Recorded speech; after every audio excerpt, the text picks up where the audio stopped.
신명기 6장 1절에서 9절의 말씀 우리 다 함께 같이 합독하도록 합니다.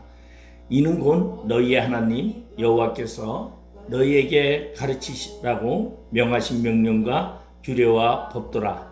너희가 건너가서 차지할 땅에서 행할 것이니 곧 너와 내 아들과 내 손자들이 평생에 내 하나님 여호와를 경외하며 내가 너희에게 명한 그 모든 규례와 명령을 지키게 하기 위한 것이며 또 내 나를 장구하게 하기 위한 것이라. 이스라엘아 듣고 삼가 그것을 행하라. 그리하면 내가 복을 받고 내 조상들의 하나님 여호와께서 내게 허락하심 같이 젖과 꿀이 흐르는 땅에서 내가 크게 번성하리라. 이스라엘아 들으라. 우리 하나님 여호와는 오직 유일한 여호와이시니 너는 마음을 다하고 뜻을 다하고 힘을 다하여 내 하나님 여호와를 사랑하라. 오늘 내가 내게 명하신 이 말씀을 너는 마음에 새기고 내 자녀에게 부지런히 가르치며 집에 앉았을 때든지 길을 갈 때든지 누워있을 때든지 일어날 때든지 이 말씀을 강론할 것이며 너는 또 그것을 내 손목에 메어 기호를 삼으며 내 미간에 붙여 표로 삼고 또 내 집 문설주와 바깥문에 기록할지니라. 아멘. 오늘 신명기 6장 1절에서 9절의 말씀을 가지고 내 나를 장구하리라, 이러한 제목으로 오늘 우리가 함께 은혜를 나누고자 합니다. 오늘날 우리가 살아가는 이 시대는 말 그대로 인터넷 또한 스마트폰 또 IT 이런 전자 용어를 많이 사용하면서 그것을 모르면 마치 원시인처럼 취급받는 그러한 세대가 되었습니다. 그래서 오늘날에도 청소년의 가장 큰 문제가 뭐냐, 그렇게 말하면 아마 인터넷 중독 또는 핸드폰 중독, 그렇게 말할 수 있습니다. 여러분이 지하철을 타고 이렇게 가기만 하면은 아마 그 칸에, 지하철 칸 안에 거의 대다수가 핸드폰을 꺼내놓고 어린아이나 어른이나 다 핸드폰을 보는 것을 볼 수가 있습니다. 그만큼 인터넷이라는 정보와 또한 핸드폰이 굉장히 밀접하게 우리와 다가와 있습니다. 근데 어린아이에게 있어서는 이것이 도가 지나쳐가지고 말 그대로 많은 영향을 미치고 정신적인, 육체적으로 많은 질병을 일으키기도 합니다. 미국의 보스턴 타프주 대학의 아동교육연구소 교수였던 스트라이버는 자녀를 망가뜨리려거든 부지런히 텔레비전을 보게 하라, 이런 말을 과거에 했었습니다. 요새 아이를 잘 가르치려고 하면 어린아이가 태어나면요 텔레비를 보여주질 않습니다. 제가 우리 손주들도 보니까 우리 큰 손주나 작은 손주나 첫째 아들이나 둘째 아들이나 집에 가보면 그 엄마들이 TV를 안 켜요. 아이한테 안 좋다고. 그래서 참 대단하다. 그거를 아이를 보지 않게 하기 위해서 부모도 같이 앉아서 TV를 보지를 않더라고요. 근데 왜 TV라는 곳에 이렇게 너무 들어가게 되면은 정신적인 혼란이 오게 됩니다. 그래서 제가 지금 이제 대학에서 청소년 복지론을 강의를 하고 있는데 거기에 보면은 이 중독이라는 것이 나와요. 인터넷 중독. 그리고 그 핸드폰, 스마트폰 중독에 의해서 엄청나게 이 청소년들이 활동을 하지 못하고 상상의 세계 속에서 빠져들게 됩니다. 그래서 그 상상의 속에서 자기를 분출하기도 하고 자신의 표현을 하기도 합니다. 그래서 상상 속에서 봤던 칼 들고 이렇게 이제 총을 들고 무자비하게 갈기며 총을 쏘면서 칼날을 휘두르는 그런 것이 현실 세계에서도 착각을 일으켜서 가끔은 이러한 청소년들이 무지막지한 그러한 살인 행위를 하는 경우도 우리는 종종 볼 수 있습니다.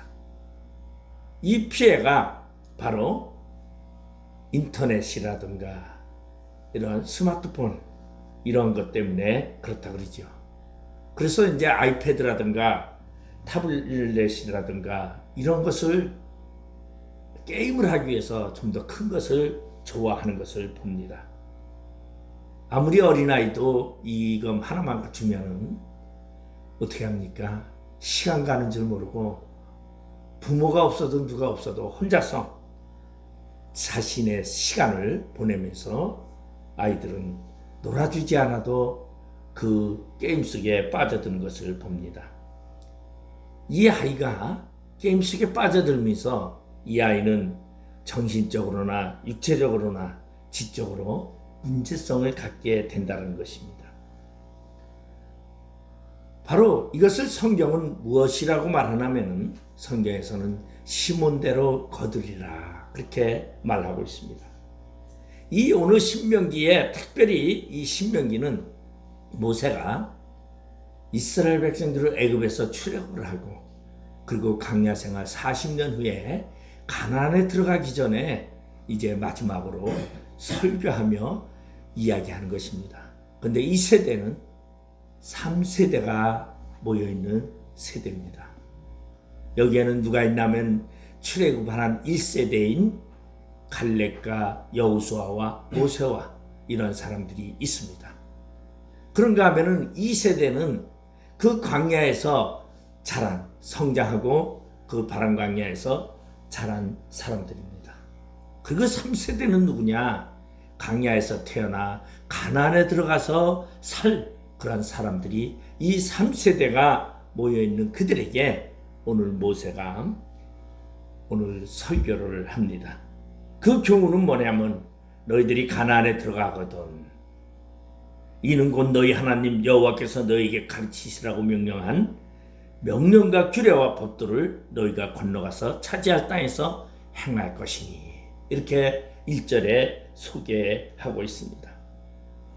출애굽 세대의 사람들이 이제 광야의 세대들이 가나안에 들어가서 생활할 때에 그들이 지켜야 할 규범과 규례와 법도고 그리고 그들이 행해야 하며 지켜야 하는 그러한 가정을 오늘 설명하고 있습니다. 그런데 가장 중요한 것은 무엇이냐면 그들에게 말하면서 어린아이들 2절에 보면 곧 너와 내 아들과 내 손자들이 평생에 내 하나님 여호와를 경외하며 내가 너희에게 명한 그 모든 규례와 명령을 지키게 하기 위한 것이며 또 내 나를 장구하게 하기 위한 것이라. 오늘 이 말씀은 누구에게? 내 아들과 내 손자들에게 그들이 가나안 땅에 들어가서 그날에서 그 땅에서 오래오래 살면서 편안하게 살기 위해서 그들에게 주는 교훈이라고 말씀하고 있습니다. 오늘 우리의 세대를 바라보고 우리의 세상을 바라보면 지금 이 광야 바람 광야에서 살던 이 백성들의 삶과 우리의 세상의 삶이 별다를 바가 없다고 생각합니다. 오늘 우리는 이 세상에 살면서 그리고 이 세상에서 우리는 살아가는 기준이 무엇인가를 말해주는 것입니다. 우리가 어떠한 삶을 이 땅에서 살아야 하고 그리고 하나님의 복을 받기 위해서는 이 땅에서 무엇을 해야 하는가를 말해주고 있는 것입니다. 다시 말해서 이 신명기 말씀은 이스라엘 백성들에게 있어서 가장 중요한 것이 무엇이냐는 것입니다. 오늘 우리가 이 땅에 살아가는 데 있어서 가장 중요한 것이 무엇이냐고 말씀하고 있는 것입니다. 그것은 한마디로 말하면 그것은 하나님 말씀대로 살아라 이러한 표현을 하고 있습니다. 가나안에 너희들이 들어가게 되면 가나안에 많은 유혹이 있습니다. 가나안에 많은 우상들의 그러한 거짓된 것들이 많이 있습니다.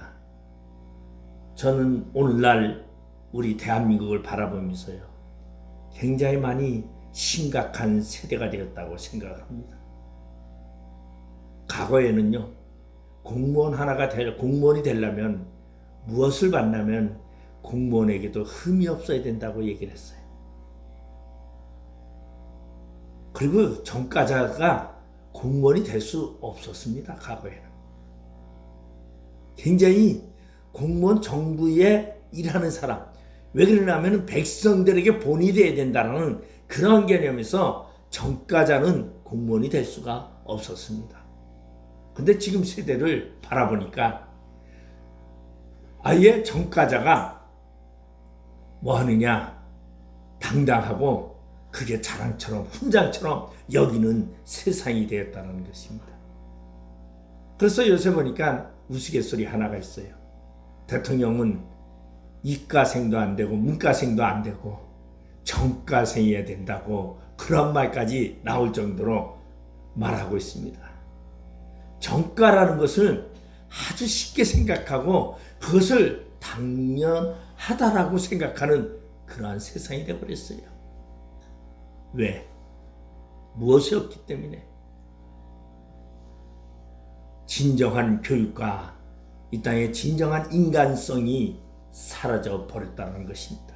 오늘 이 신명기 6장은 바로 너희들이 가나안 땅에 들어가거든 너희들이 그 땅에서 살아야 할 규범을 이야기하고 있습니다. 이 신명기 5장에 보면은 모세는 신명기 5장에서 1절에 이렇게 말하고 있습니다. 모세가 오늘 이스라엘을 불러 그들에게 이르되 이스라엘아 오늘 내가 너희의 귀에 말하는 규례와 법도를 듣고 그것을 배우며 지켜 행하라. 바로 6장 전에 이 이스라엘 백성들이 다 불러놓고서 너희들이 이 법도를 지키라고 이야기하고 5장 마지막 절에는 무엇이라고 말하냐면요. 33절에 보면 너희 하나님 여호와께서 너희에게 명령하신 모든 도를 행하라. 그리하면 너희가 살 것이요 복이 너희에게 있을 것이며 너희가 차지한 땅에서 너희의 날이 길리라고 말하고 있습니다. 그러면 오늘 6장에서는 무엇을 얘기하고 있습니까? 5장의 모든 이야기를 지금 다시 한번 재차 그리고 간략하게 지금 얘기를 하고 있는데 그 중심이 뭐냐 하면은 말씀대로 살으라는 것입니다. 신명기 6장 1절에서 3절에도 똑같은 5장의 이야기를 다시 한번 재차 말씀하고 있습니다. 그런가 하면 신명기 전체가 하나님의 명령과 규례와 법도를 지키라는 그러한 말씀을 하고 있습니다. 그러면 말씀을 지켜서 살아가는 가장 방법이 무엇이냐를 말해주고 있는 것입니다. 모세는 지금 이스라엘 백성들에게 아주 간곡하게 여호와의 입에서 나오는 모든 말씀대로 살으라. 그리하면 너희 날이 길리라. 너희가 장수하리라는 얘기입니다. 그러면 하나님의 말씀을 지키며 하나님의 말씀을 따르는 방법이 무엇입니까? 오늘 본문 5절에 보니까 너는 마음을 다하고 뜻을 다하고 힘을 다하여 내 하나님 여호와를 사랑하라고 말하고 있습니다. 여러분, 진정한 남을 아끼고 남을 이게 인정받고 남을 사랑하는 표현이 바로 사랑입니다. 오늘 이 하나님의 말씀 듣고 너희들이 하나님의 규례를 따르는 가장 처음의 방법이 뭐냐? 하나님을 사랑하는 것입니다. 여러분, 가정에서도요, 부모의 사랑을 받고 자란 자녀와 부모의 사랑을 받지 못하고 자란 자녀가 확연하게 다른 것을 볼 수 있습니다. 왜냐하면 사랑이라는 것은 놀라운 것입니다. 사랑이라는 이것은 그 자녀를 인격적으로 만들고 그리고 사랑이라는 이것은 그 자녀에게 풍성함을 줍니다.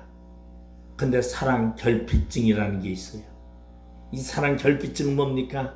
사랑 결핍증을 앓는 사람은요, 비정상적인 사람입니다.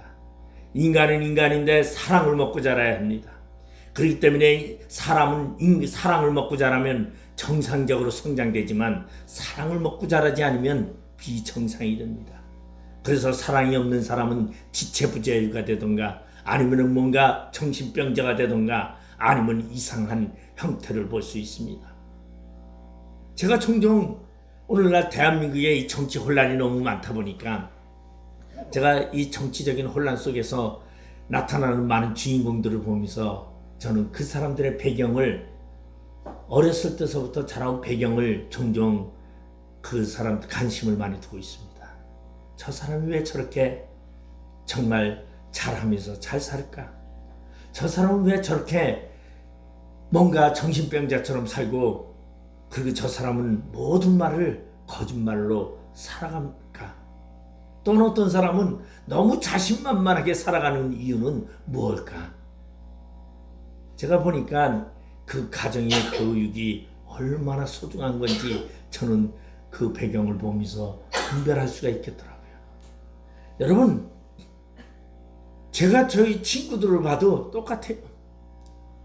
어려서부터 부모와 정상적인 가정에서 자란 아이들은요, 그래가지고 성장한 사람은요, 정상적인 삶을 살아요. 근데 부모와 가정 위에서 비정상적으로 사는 사람들은요, 커서도 말 그대로 정신병자처럼 살고 있다는 것입니다. 우리의 신앙에 있어서도요, 하나님의 백성으로서 가장 중요한 게 뭐냐면 사랑이에요. 그래서 사도 요한은요, 그의 나이 99세가 되도록 늘상 외쳤던 것이 뭡니까? 그가 그 96세에 반모섬에서 나와가지고 도미티안 황제가 죽자 그는 반모섬에서 나와서 에베소 교회를 돌아와, 그는 온몸이 성치 못했습니다.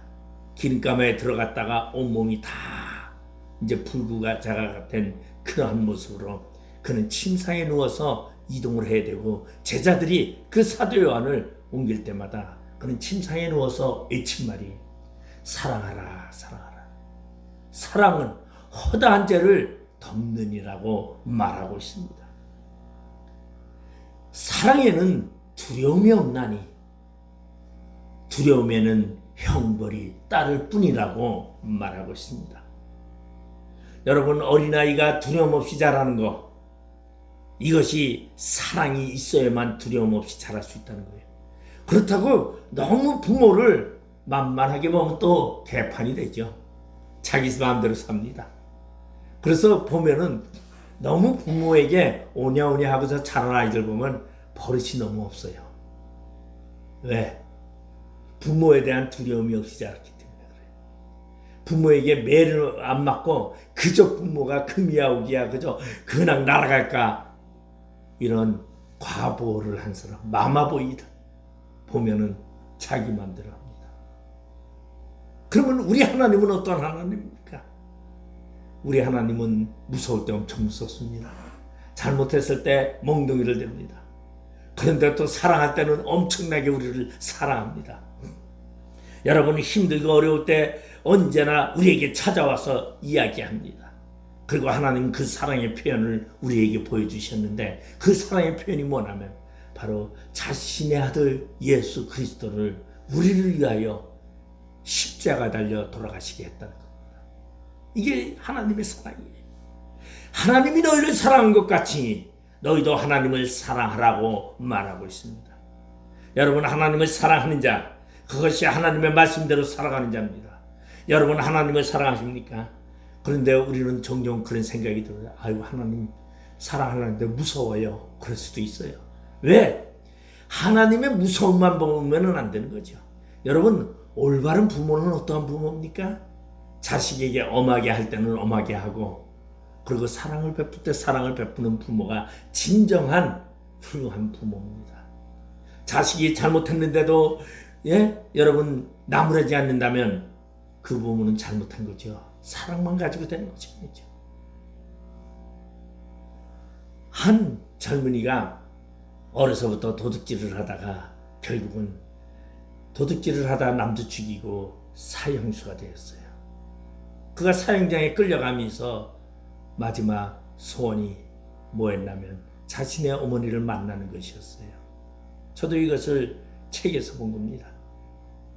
근데 이 사형수가 엄마에게 만나서 마지막으로 엄마랑 얘기를 하는데, 엄마 기회라 속삭이는 척 기회라 입을 갖다 대더니 엄마 귀를 팍 깨봅니다. 엄마 귀에서 피가 철철 납니다. 아니, 엄마는 깜짝 놀라서 너 뭐 이게 뭐냐? 만약에 엄마가 내가 어렸을 때에 남의 집에서 물건을 훔쳐왔을 때 잘못됐다고 나에게 교훈하고 가르쳤더라면 내가 이렇게 되지 않았을 때 잘했다. 그래서 나는 남의 집에서 뭘 훔쳐오는 것이 엄마에게 칭찬받는 거로 생각하고 훔치다 보니 나는 이렇게 이제 도적이 돼서 사형장에 이슬로 살아가게 된다는 그 엄마를 원망했다는 이야기가 있습니다. 여러분, 사랑은 징계와 보듬음이 함께 있는 것이 사랑입니다. 그렇기 때문에 여러분, 오늘 성경은 무엇이라고 말합니까? 5절에 보면은 너는 마음을 다하고 뜻을 다하고 힘을 다하여 내 하나님 여호와를 사랑하라고 말하고 있습니다.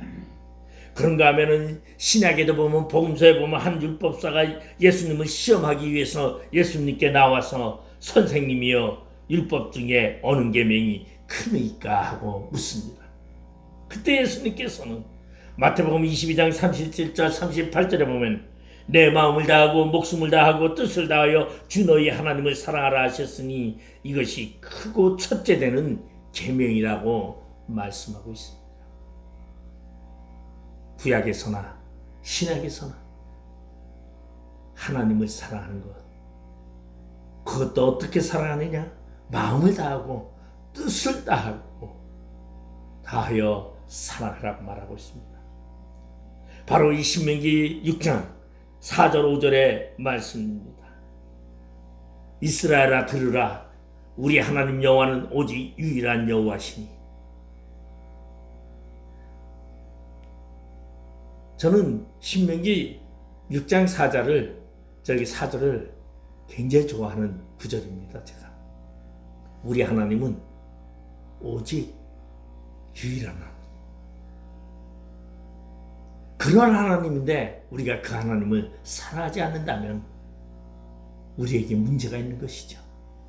여러분, 사람을 사랑하는 데 있어서요, 어떤 사람은요, 여러분, 부모가 가장 걱정하는 게 뭐냐면 자식이 사랑하지 말아야 할 사람을 사랑하면요, 부모가 걱정을 합니다. 자식이 이제 결혼할 때가 돼가지고 결혼을 해야 되는데 아들이 여자를 데려왔는데 도저히 이해가 안 되는 여자를 데려와서 사랑하는 여자라고 소개하면 부모는 걱정이 태산 같습니다. 여러분, 왜냐하면요, 에서가요, 사랑하는데 결혼을 하는데 누구랑 결혼했느냐? 저 이방의 사람들과 결혼을 했어요. 그러니까 야곱과 어떻게 합니까? 엄마 아빠가 마음에 근심이 있었더라. 사랑도 올바로 해야 돼요. 사랑이라고 아무나 사랑하면 안 되는 거죠. 그러면 우리가 사랑하는데 어떤 사람은 어떤 사랑을 하느냐? 저기 우상에 가서 사랑을 하고, 어떤 사람은요 저 바알에 가서 사랑하고, 어떤 사람은 아세라스에 가서 사랑을 하고, 깎아는 조각상에 사랑을 합니다. 오늘 이스라엘 백성들에게 얘기하는 것이 너희들이 가나안에 들어가거든 유일한 하나님만을 사랑하라고 말하고 있어요. 왜? 가나안에 가면 뭐가 많아요? 신들이라는 것이 굉장히 많아요. 가나안에 가면. 그런데 이 신들이 전부 다 만들어 놓은 신이에요. 그러한 허황된 것을 사랑하지 말라고 말하고 있습니다. 사실은 신명기 6장 이 1절에서부터 9절은 무슨 얘기냐면 이스라엘 백성은 의무적으로 외워야 하는 암송 구절입니다. 그래서 신명기 6장 1절에서 4절까지 뭐라고 합니까? 이스라엘 백성들에게 6장 4절에서부터 9절까지 이스라엘아 들으라 이러면서 시작을 해요. 들으라는 게 뭐죠? 세마예요. 세마. 우리 세마라는 말 많이 하잖아요. 들으라. 왜? 하나님의 말씀을 들어야 하나님의 말씀이 무엇인지를 아는데 그 말씀의 첫 번째가 무엇이냐? 바로 여호와를 사랑하는 것입니다. 여러분, 우리의 신앙에 우리가 하나님을 따라가면서 우리가 하나님의 복을 받기 위해서는 가장 먼저 해야 되는 것이 뭐냐면 하나님 사랑입니다. 마음을 다하는 사랑, 뜻을 다하는 사랑.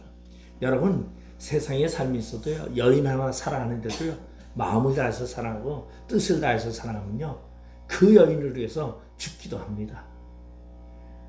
타이타닉호에 보면은 거기 보니까 남자가 여인을 위해서 파손된 조각 위에, 나무 조각 위에 여인을 올려놓고 자신은 그 차디찬 그 얼음물 바닷속에서 죽어가는 그 모습을 봅니다.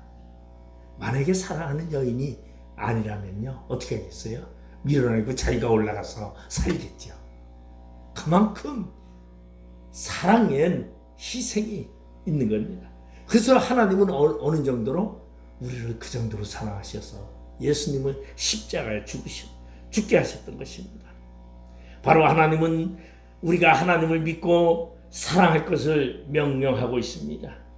여러분, 신명기 10장 12절에 보면요, 이스라엘아, 내 하나님 여호와께서 내게 요구하는 것이 무엇이냐?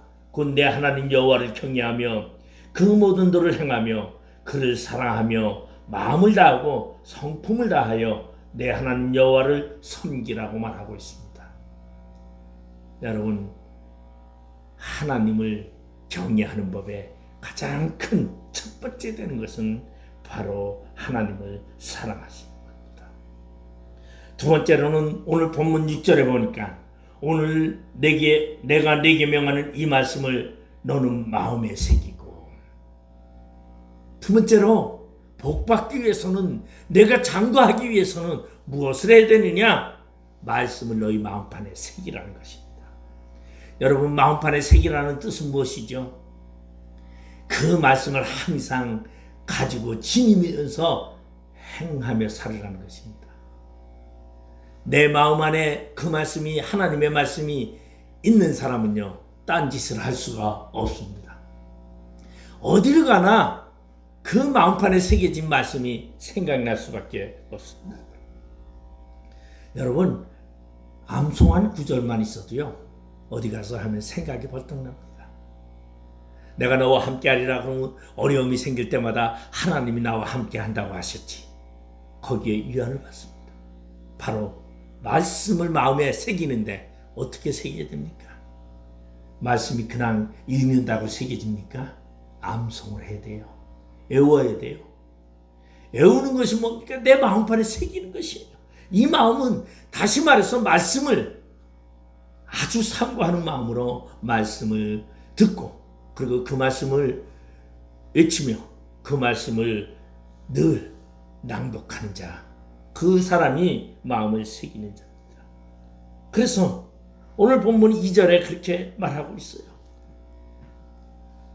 3절에 이스라엘아, 듣고 삼가 그것을 행하라. 그리하면 내가 복을 받고 내 조상들의 하나님 여호와께서 내게 허락하신 같이 젖과 꿀이 흐르는 땅에서 내가 크게 번성하리라. 말씀을 지키는 자, 듣고 그것을 행하는 자에게 복을 주신다는 것이요. 그런데 하나님의 말씀도 모르면서 복 받기를 원한다는 거, 어불성설입니다. 여러분, 하나님의 말씀을 새기는, 그런데 제가 한번 이러한 적을 봤어요. 몇 년 전에 어느 한 분이 저에게 그래요. 자기가 성경을 아가서라는 것을 다 외웠대요. 그래서 외우면서 반 정도 외웠을 때 하나님께 기도했대요. 처음에 하나님께 뭐라고 기도하면서 외웠냐면, 하나님, 내가 아가서를 다 외울 테니 하나님 나에게 복 주세요. 그랬대요. 그래서 아가서를 외우기 시작을 했대요. 그리고 반 정도 딱 읽은 다음에 또 하나님 옆에 기도했대요. 하나님, 이제 내가 반 정도 외웠습니다. 하나님, 저에게 복 주세요. 그러고서는 아가서를 다 외워놓고서 하나님, 저에게 복 주세요. 그런데 다 외워놓고 났는데 하나님이 복이 뚝 떨어지질 않더라는 거예요. 자기가 생각하는 복과. 그래서 복 달라고 순수히 그 아가서를 외웠다고 어느 목사님의 이야기. 그런데 그분이 살면서 놀라운 것은 자기의 삶 속에 복이 항상 내재되어 있더라는 걸 발견하게 된다. 뭐요? 뭐 하다 보면 말씀이 생각나는 거예요. 그 뭐 하면은 그 비슷한 구절이 생각이 나는 거예요. 그러면서 모든 삶을 말씀으로 대처하게 되고 그것을 이기게 되더라는 거죠. 그게 복이라는 것을 알게 되더라는 것입니다. 여러분 마음판에 말씀을 새기면 여러분에게 복이 됩니다. 여러분의 삶 속에 늘 하나님이 함께 하신다는 것입니다. 여러분 이러한 마음판에 우리는 말씀을 새기는 자가 되시기를 바랍니다. 이 제임스 패커 목사님이 이런 말을 했어요. 만약에 내가 마귀라면 사람들이 성경을 탐구하거나 성경을 읽지 못하게 할 것이다. 그렇게 말했다고 합니다. 왜? 성경에 엄청난 역사가 담겨있고 놀라운 능력이 그 성경의 말씀 안에 담겨있는 것을 발견했기 때문입니다. 여러분 비록 글로 써져 있는 아무것도 아닌 것 같은 성경이지만 이 말씀이 엄청난 능력을 발휘하며 권능을 나타내고 우리의 삶 가운데 이적을 만들어낸다는 것입니다. 이 말씀이 우리 마음판에 새겨져 있으면 여러분 우리의 가치관이 변하고 우리의 생활관이 변하고 아무리 힘들고 어렵고 나를 힘들게 하는 사람이 있어도 그 사람을 용서할 수 있는 마음이 생길 수 있어요. 바로 그렇기 때문에 하나님의 마음을 갖는다라는 것입니다. 또한 세 번째로 오늘 본문 7절에 보면 이런 말씀이 있어요. 내 자녀에게 부지런히 가르치며 집에 앉았을 때든지 길을 갈 때든지 누워있을 때든지 일어날 때든지 이 말씀을 강론할 것이며. 이제 뭐 하라고요? 말씀을 가르치라고요. 여러분 내가 아는 말씀을 여러분 가르쳐야 합니다. 그러면 하나님이 가장 기뻐하는 자가 누굽니까? 말씀을 가르치는 자예요. 왜? 하나님의 말씀을 전달하는 자, 이보다 하나님이 기뻐받는 자가 없습니다. 하나님의 말씀에는 생명이 있습니다. 하나님의 말씀에는 능력이 있습니다. 근데 이 말씀을 가르치는 자, 부지런히 가르치라고. 근데 누구가? 부모는요, 자식에게 말씀을 가르쳐야 돼요. 안 가르치면요, 부모 혼자 열심히 교회 다니면 그 자식은 엉망됩니다. 늘상 차라면서 예배 드리며 자녀에게 말씀을 가르쳐 놓으면 그 아이는 저절로 하나님의 사람이 된다는 것이에요. 저도 가끔씩 종종 생각하는데 저희 아버지가 생전에 우리가 이제 가정 예배를 꼭 저녁이면 저녁 먹고 가정 예배를 드려요. 그러면 뭐 저희 아버지가 뭐 성경을 깊이 아는 건 아니죠. 그냥 문자적으로 그냥 설교를 합니다. 근데 지금 와서도 가끔씩 생각하면 그 아버지의 그 어투와 그리고 그 성경 가르치던 그 생각이 종종 납니다. 근데 저희 아버지는 선생님이어가지고 어느 쪽으로 많이 가르쳤느냐? 윤리적인 성경을 많이 가르치셨어요. 착하게 살아라. 이런 쪽으로 많이 가르쳤죠. 그런데 제가 성장할 때에 굉장히 영향을 많이 받았습니다. 그것이. 왜냐하면 제가 이 감리단에 있을 때요. 현장에 가면은 이렇게 이제 옛날에는 이쪽이 주머니라 찔러주는 게 굉장히 많았어요. 근데 제가 그걸 참 거절을 많이 했어요. 아마 지금 세상 같으면은 안 그럴 것 같아요. 지금 같으면은 얼른 받을 것 같은데 그때는 내가 정직하게 살고 부정한 돈은 안 받는다. 그런 생각을 했어요. 근데 지금 세상은요. 부정한 돈이든 깨끗한 돈이든 많이 받는 게 상책이다. 세상이 많이 변했어요. 제가 서두에 얘기했지만 정가자가 돼야 올바른 세상처럼 변해버리는 이렇게 부패된 세상이 돼버렸다는 거죠. 그래도 우리 하나님을 믿는 사람들은요. 세상이 추구한다고 그런 정가자의 세상에 살면 안 됩니다. 우리는 하나님의 법도를 마음판에 새기고 그리고 그 하나님의 그 법도를 가르치는 그러한 자가 되어야 합니다. 하나님은요 오늘도 사용하는데 누구를 사용하느냐? 제가 보니까요 부모가 잡하면은 자식들도 다 잡하더라고요. 부모가 우파면 자식들도 거의 다 우파예요. 제가 손현보 목사님이 요새 전라도를 이렇게 호남 지역을 순회를 하는데 그걸 가끔 유튜브를 몇 개를 봤어요. 보니까 잘하고 못하고를 안 보고 파란색만 본대요. 파란 것만 나오면 그냥 무척대고 찍는다고 20대 아들이 그렇게 얘기를 해요. 근데 그러면 그 젊은이에게는 뭐라니까 자기는 파란 거가 아니고 저기 국민의힘이 더 잘하는 것 같다고 그래서 자기는 국민의힘을 더 지지한대요. 해도 너무한다고 또 그러더라고요. 그러니까 아니 그럼 부모님은요? 예, 우리 부모님은요 생각도 안 해요. 그냥 파란색만 보면 찍어요. 그러더라고요. 아니 그런데 어떻게 부모가 뭐라고 안 해요? 손현보 목사님이 그렇게 물으니까 그 아이가 말하면 자기가 부모한테 얘기를 한대요. 아 이게 아니라고 열심히 설명은 야 너나 그렇게 해라. 우리는 그냥 파란색이다. 그런다 그러더라고요. 얼마나 무서운 세상인지 몰라요. 제가 왜 이 얘기를 하느냐. 말씀이 우리 안에 베끼게 되면요. 그 말씀을 베끼려면 어떻게 돼요? 입으로 말해야 돼요. 전파해야 돼요.